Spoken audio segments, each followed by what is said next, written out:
오늘 말씀은 신약성경 요한복음 12장 20절에서 26절까지의 말씀입니다.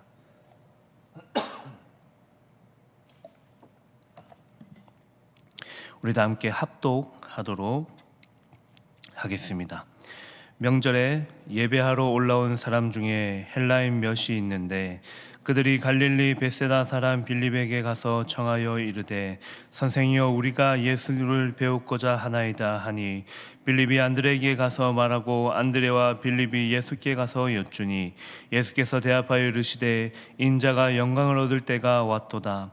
내가 진실로 진실로 너희에게 이르노니 한 알의 밀이 땅에 떨어져 죽지 아니하면 한 알 그대로 있고 죽으면 많은 열매를 맺느니라. 자기의 생명을 사랑하는 자는 잃어버릴 것이요 이 세상에서 자기의 생명을 미워하는 자는 영생하도록 보존하리라.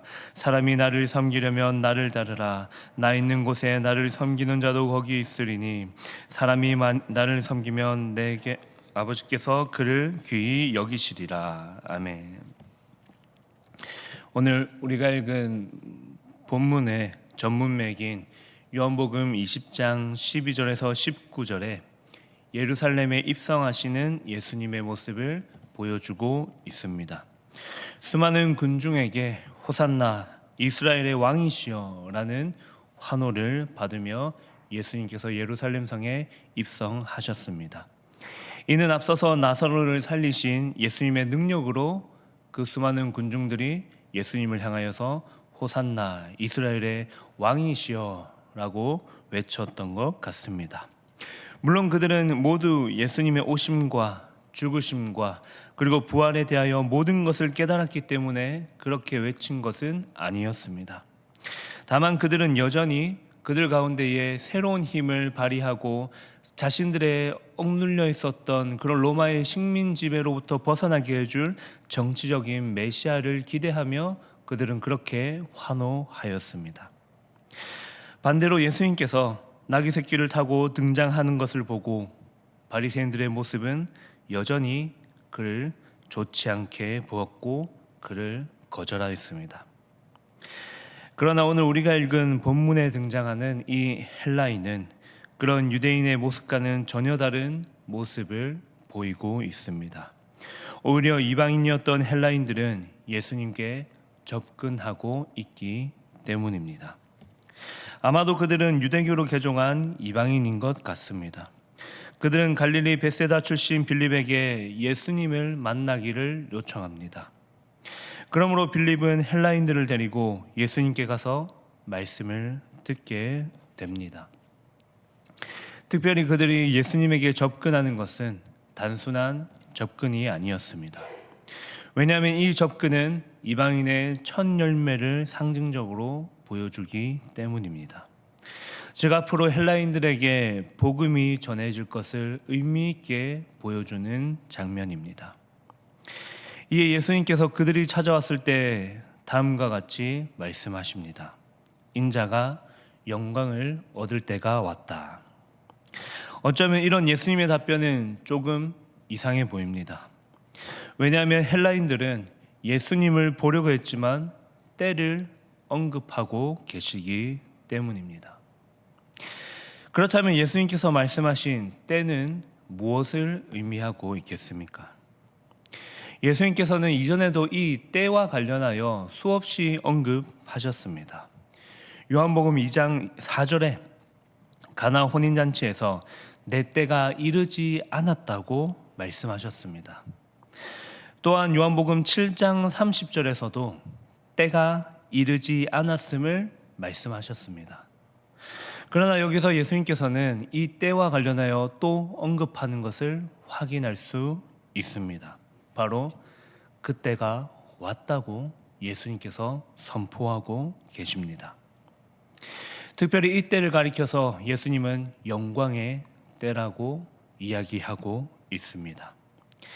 처음 제자들에게 이 영광의 때는 아마도 예루살렘의 입성의 환호와 그리고 수많은 이방 헬라인들이 예수님을 찾는 것으로 생각하였을 것입니다. 그러나 예수님께서는 이 영광의 때를 수많은 제자들이 생각했었던 때와는 전혀 다른 때로 해석하고 계십니다. 이때는 다름이 아니라 예수님께서 십자가를 지시는 순간이었습니다.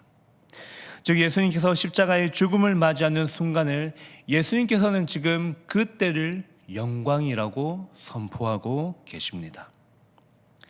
이에 24절에서 말씀하십니다. 내가 진실로 진실로 너희에게 이르노니 한 알의 밀이 땅에 떨어져 죽지 아니하면 한 알 그대로 있고 죽으면 많은 열매를 맺느니라. 여러분, 이 밀알은 예수 그리스도를 가리키는 단어입니다. 즉 예수 그리스도께서 썩어 죽으시기에 많은 열매를 맺을 수 있다는 예수님의 선포입니다. 여러분, 이는 구약 성경 이사야 53장 10절에서 이 말씀에 이미 선포되어 있습니다. 제가 읽어드리겠습니다. 그의 영혼을 속건 제물로 드리면 그가 씨를 볼 것이며 그의 날은 길며 여호와의 기뻐하는 뜻을 성취할 것이라. 예수님께서는 이 비유를 통하여서 자신의 십자가 죽음이 결코 세상이 이야기하는 패배나 끝이 아님을 선포하셨습니다. 세상은 이때를 가리켜서 그저 죽음과 패배와 끝이라고 이야기하겠지만 예수님께서는 이 십자가 죽음을 통하여서 수많은 열매들이 맺혀질 것을 이야기하고 계십니다. 당시 유대인들은 정치적인 메시아를 기대하였습니다. 그러므로 메시아가 죽을 것이라 상상하지 못하였었던 그들의 생각입니다. 그러나 한 알이 그대로 있기를 거부하고 모든 일을 위하여 죽을 때 오히려 참된 영광을 실천하는 순간이라 선포하셨습니다. 예수님께서는 이 세상의 모든 생각과 가치관을 거스르시며 오히려 이 영광의 때가 어떻게 찾아와야만 우리에게 수많은 열매를 맺을 수 있는지 예수님께서는 가르치고 계십니다. 이처럼 예수님께서 십자가에 죽으셨기에 저와 여러분이 그분의 제자가 되고 하나님의 백성이 될 수 있습니다.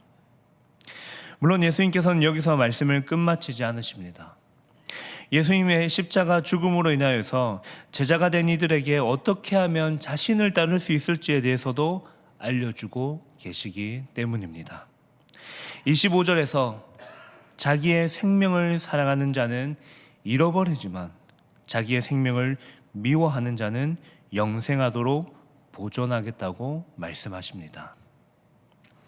물론 자기의 몸을 함부로 사용하고 생명을 가치없게 생각하는 말은 아닙니다. 이는 자기 자신을 위해서만 사는 삶을 버리라는 예수님의 가르침입니다. 왜냐하면 우리 예수님께서도 성부 하나님의 영광을 위한 삶을 최고 가치 있는 삶으로 여기셨기 때문입니다. 그분의 말씀을 따르며 살아가는 삶이 가장 영광의 때를 가장 빛내며 수많은 열매들을 맺게 한다는 그 예수님의 가르침입니다.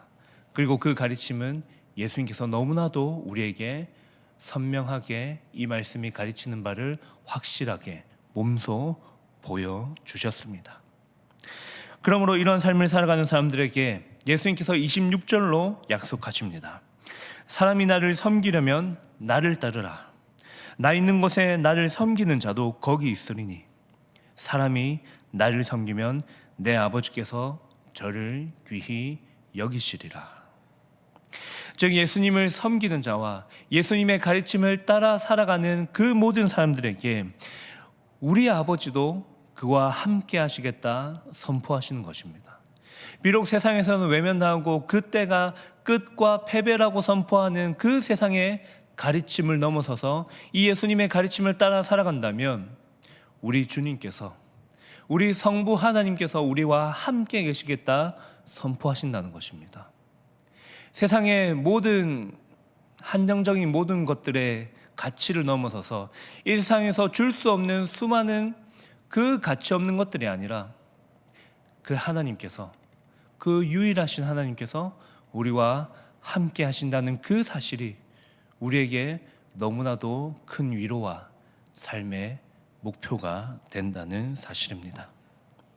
여러분, 하나님을 위하여 예수 그리스도의 말씀을 따르고 그분을 위하여 살아가기 원하는 사람에게 어떤 상황이든지 예수님께서 함께 하시겠다는 말보다 더 큰 위로가 어디에 있겠습니까?